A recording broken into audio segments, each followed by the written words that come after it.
ini berlaku dalam sejarah Eropah yang disebut Perang Eropah 30 tahun di antara Katolik dan Protestan yang menelan puluhan juta nyawa. Sekarang di Irak, di Syria,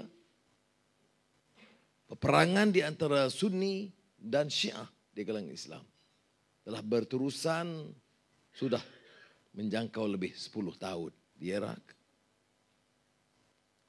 Maknanya bagi kita di Malaysia, sementara agama itu mempersatu, memperkuat, agama juga punyai potensi diperalatkan oleh orang-orang yang berkepentingan untuk menanam bibit permusuhan. Kaum, begitu juga. Bila kita bicara perpaduan, dikaitkan kaum. Di Eropah, jurus selepas Perang Dunia Kedua, orang Eropah, Barat, Amerika mengatakan, cukuplah. No more. No more racism of Hitler, Nazism, and no more racism of Mussolini. Selang 60 atau setengah abad, bangkit sekarang satu aliran racism, fascism yang kuat dan menebal.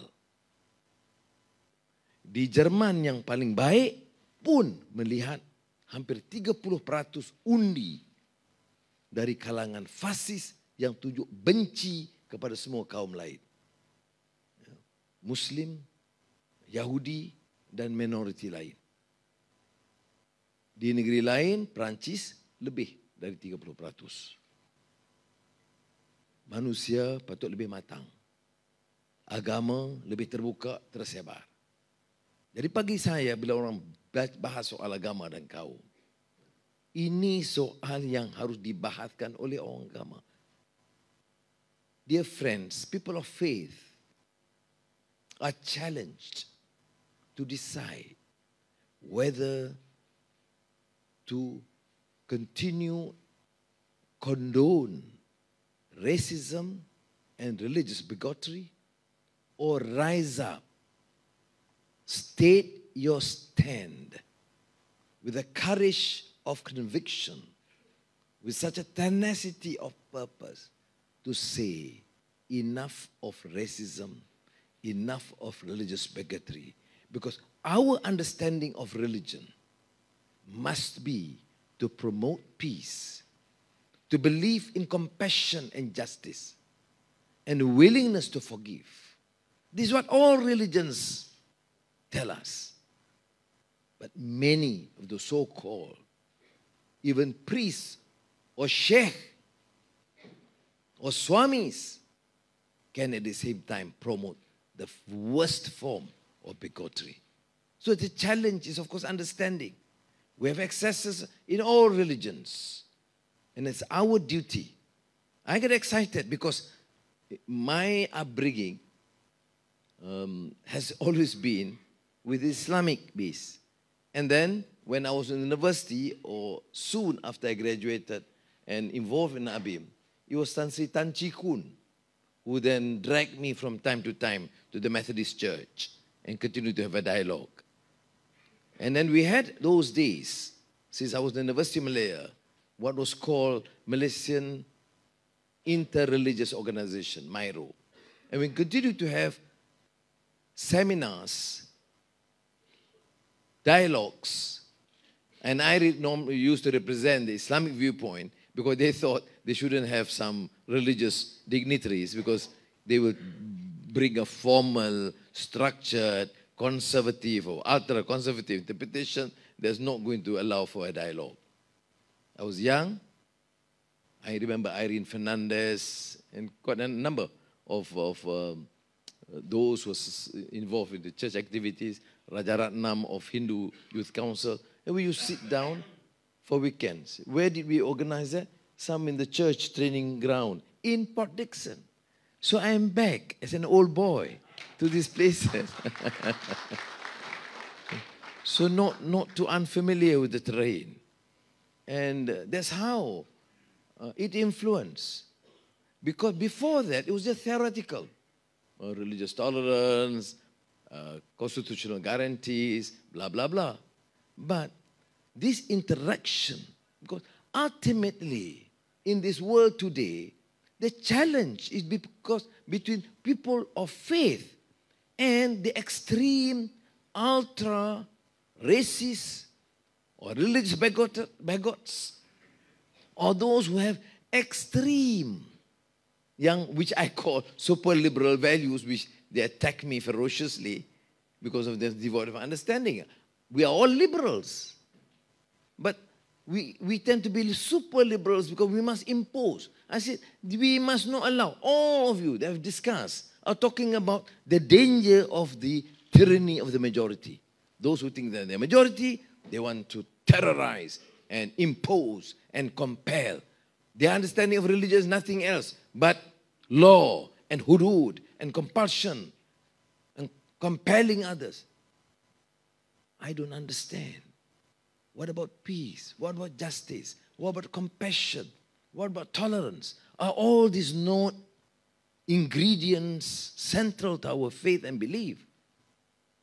So I think, therefore, the challenge is to liberals. Like I had problems with the LGBT. I say, your sexual orientation is not my concern. What you do in your rooms is not my concern or the public concern or the government's concern. But to ask us to legitimize and say same-sex marriage should be okay because we are modern, I have a difficulty. I said, certainly, Malaysians are not ready. Muslims, Hindus, Buddhists, Christians, I'm yet to find somebody who says, never mind lah. You know? So you can't compare. What I mean is, we don't want tyranny of the majority. But we cannot have tyranny of the minority.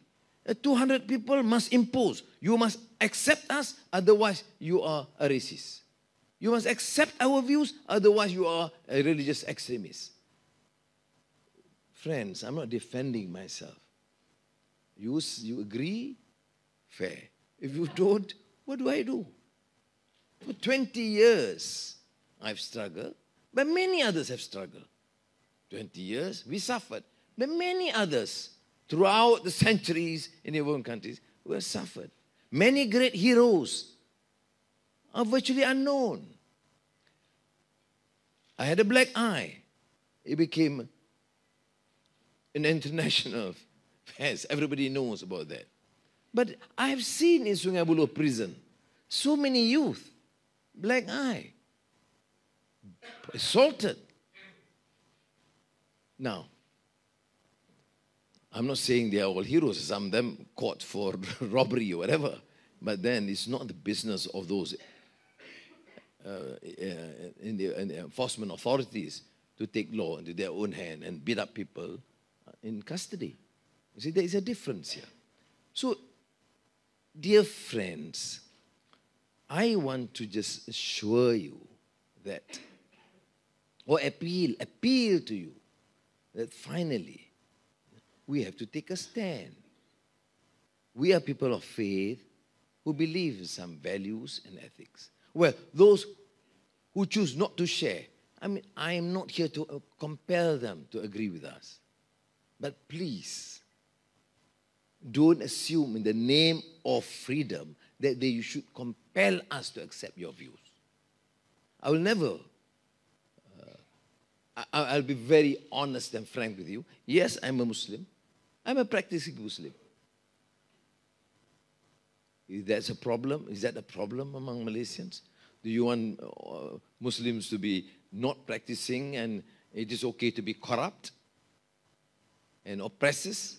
Because I think those who profess to be good Muslims, going to Makkah every year and coming back, continue to steal timber and then go back again to Makkah and give some donations and sadaqah, and they think they can, there's a cleansing process. This is a mockery of religion, to my mind. So to me, faith requires us to work and struggle for freedom, for justice, and we must have compassion and forgiveness. I will not touch so much on forgiveness because tomorrow is 150th anniversary of Gandhi. Mohandas K. Gandhi, a great man in his own right. And the Indian authorities is organizing a special lecture at the Indian Cultural Center, agreed upon by the Indian government, for me to speak on Gandhi and forgiveness. Gandhi is a Hindu. Now what have I, a Muslim, got to do with this Hindu? And more so, they say this Hindu represents India. It doesn't represent Pakistan. But they fail to realize that finally is that Gandhi is a great humanitarian, a firm believer in freedom and justice, who was, in his experience, a unique man. And we admire him as a Muslim, or Hindu, or Buddhist, or Christian, because he represents, in many ways, the ideals, the character of man, or humankind, these days, as they say. So, I will conclude by saying this, that racism and the race card remains a challenge. The great historian and sociologist Ibn Khaldun made this major contribution to the history of sociology by studying the phenomena of rise and fall of states, and that race was central in many ways in inculcating that new awareness, esprit de corps, to bring about change. This was, of course, then taken up by Arnold Toynbee in his thesis. But my argument is, it's not easily discarded. The problem is not with race. The problem is with racism.